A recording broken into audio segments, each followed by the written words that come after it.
Good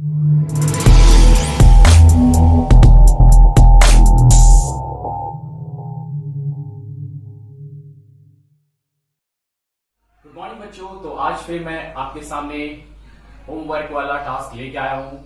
I hope आपने कर लिया होगा। फिर भी मैं आपको एक बार बता दे रहा हूँ। टॉपिक का नाम है हमारा, चैप्टर का नाम है electrostats for class 12 and topic चल रहा था superposition principle due to continuous charges. जिनमें हमने देखा था लीनियर चार्ज डिस्ट्रीब्यूशन के बारे में। अब हम लोग बात करेंगे force on Q naught charge due to surface charge density, यानी कि सिग्मा वाला। इसके बाद हम लोग देखेंगे वॉल्यूम चार्ज डेंसिटी। तो ये हमारा superposition principle in case of discrete charge and continuous charge complete हो जाएगा after this two topic. Okay, so start करते हैं हम लोग ना। हम लोग देख रहे हैं कि एक एक्स और एक वाई एक्सिस लिया है। उसमें हमने क्या किया है, एक सरफेस लिया है और सरफेस क्या है, कंप्लीटली चार्ज है। ओके, जो हमारा क्या है, टोटल चार्ज क्यू है और उस सरफेस का जो सरफेस एरिया है वो एस हमने माना है। ठीक है, अब हमने क्या किया कि क्यू नॉट चार्ज है, उस पर टोटल फोर्स इस सरफेस के कारण कितना लगेगा, that's I have to find out. Okay, so हम लोग क्या करते हैं, this is a continuous charge distribution, this is a continuous charge distribution, so we always take a small elemental, in this case area. Okay, so finally we integrate है ना, and find out that what will be the force on q naught charge due to the whole surface. ठीक है, if we first take due to ds surface, तो पहले क्या करते हैं, ds surface के कारण देखते हैं। ओके, सो देखते हैं हम लोग। सबसे पहले अगर हमने कोऑर्डिनेट एक्सिस में रख दिया तो हम लोग को क्या करना पड़ेगा, इसका पोजीशन और इसका पोजीशन हमें बताना पड़ेगा। So O M, this is the position vector और इसका मैंने नाम दिया है आर आई, और ये क्यू नॉट चार्ज है। ठीक है, तो इसका हमने पोजीशन वेक्टर का नाम दिया है ओ जी, दैट इज कहां गया, O G R naught. Is it clear ना। उसके बाद दिस इज डिस्प्लेसमेंट वेक्टर और डायरेक्शन किधर होगा, इसके कारण इधर लगेगा तो डायरेक्शन इधर। So from the triangle law of vector addition we can see that if in a triangle two sides are in the same order, then the third vector if remain in reverse order, they that will be the resultant of previous two vector. ठीक है, सो क्या हो जाएगा हमारा, देखिए R I, so this is R I plus this is equal to this, इसको ऐसे कर दो। ठीक है, एंड आपको ये पता होना चाहिए कि ओ जो पोजीशन वेक्टर है उसका ऑलवेज डायरेक्शन किधर था, away from the origin, away from the origin. देखो ये और डिस्प्लेसमेंट वेक्टर इधर फोर्स लग रहा है।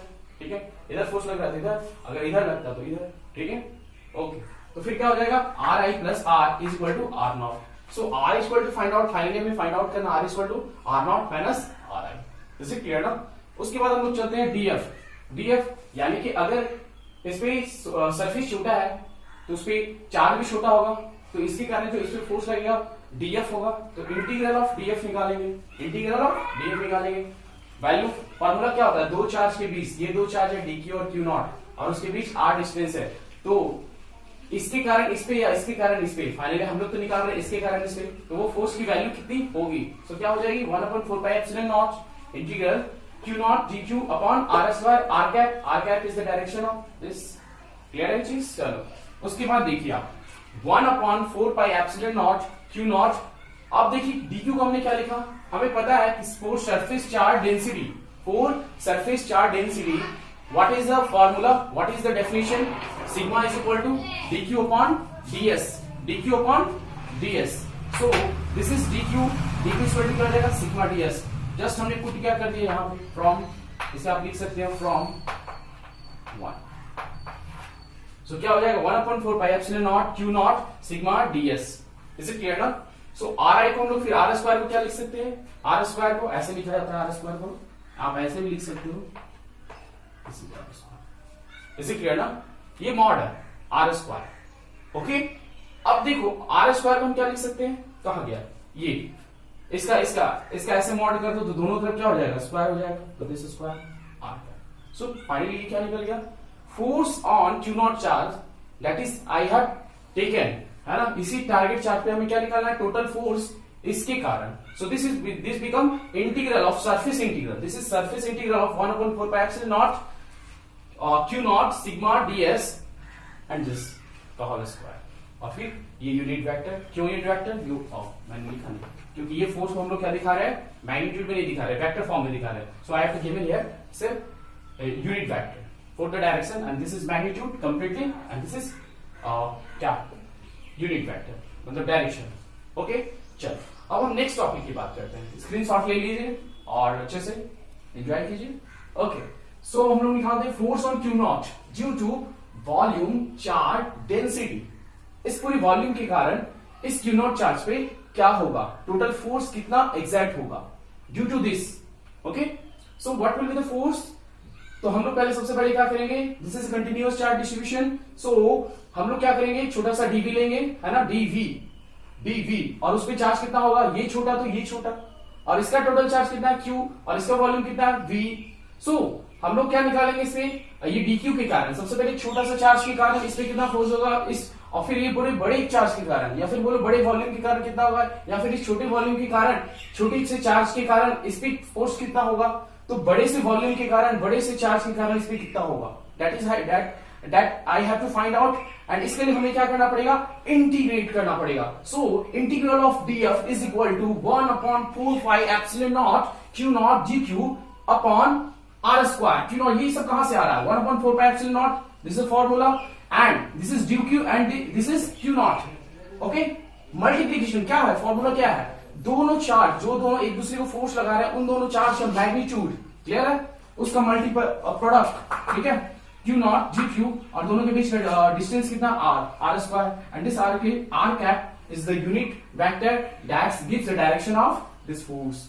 ओके, सो इंटीग्रल ऑफ, यहां पे कौन सा इंटीग्रल होगा, this is volume integral, so 1/4 epsilon naught q not, और फिर हम लोग कहां जाएंगे, रो।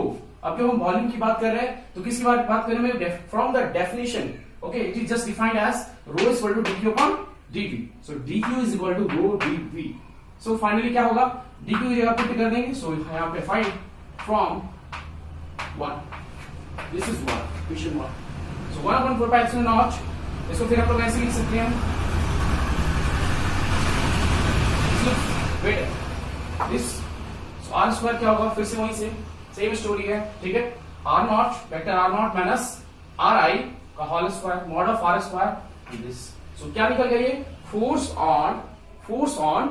force on q naught charge due to this whole volume if it has a charge, total charge is q, clear, okay, this is the finally we have completed superposition principle in case of discrete charge and in case of continuous charge distribution. Okay, thank you and keep yourself safe and remain at home. Thank you.